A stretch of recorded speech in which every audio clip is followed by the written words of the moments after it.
friends, subscribe for new movie updates. Here comes the special news from Asif Ali and team. Asif Ali നായകനാവുന്ന ഏറ്റവും പുതിയ ചിത്രമാണ് tikki taka എന്ന് പറഞ്ഞ movie. ചിത്രത്തിൻ്റെ promotion ടീസർക്ക് സൂപ്പർ റെസ്പോൺസ് ആയിരുന്നു വന്നത്.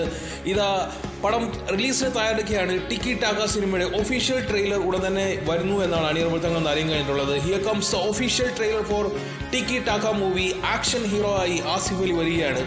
ആസിഫ് അലി പ്രധാന വേഷത്തിലെത്തുന്ന ചിത്രം ടിക്കി ടാക്കയുടെ പ്രൊമോഷൻ ടീസർക്ക് സൂപ്പർ റെസ്പോൺസ് ആയിരുന്നു വന്നത്. താരത്തിൻ്റെ പിറന്നാൾ ദിനത്തിലായിരുന്നു അത് വന്നത്. കളയ്ക്ക് ശേഷം കള എന്ന സിനിമയ്ക്ക് ശേഷം രോഹിത് VS സംവിധാനം ചെയ്യുന്ന ചിത്രം ആക്ഷൻ എൻ്റർടൈനറാണ്. ഇതാ ആസിഫ് അലിയുടെ ഈ ഒരു ബിഗ് ബാനറിൽ വരുന്ന സിനിമ കൂടിയാണ്. ഒരു ഫൈറ്റും നല്ല കിടുക്കൻ ആക്ഷൻ നമ്പറുകളും അതുകൂടെ സൂപ്പർ പഞ്ച് ഡയലോഗുകൾ എല്ലാമുള്ള ഒരു മാസ് ആക്ഷൻ സിനിമ കൂടിയായിരിക്കും ടിക്കി ടാക്ക എന്ന് പറഞ്ഞ മൂവി. വളരെ വ്യത്യസ്ത ഗെറ്റപ്പിലാണ് ഈ ഒരു സിനിമയിൽ ആസിഫ് അലി വരുന്നത് എന്നുള്ള പ്രത്യേകത കൂടിയുണ്ട്. സൂപ്പർ ആക്ഷനോടെയാണ് ചിത്രത്തിൽ ആസിഫ് അലി എത്തുന്നത്. ആസിഫ് അലിയുടെ ആദ്യ മുഴുനീള ആക്ഷൻ സിനിമയാണ് ടിക്കി ടാക്ക.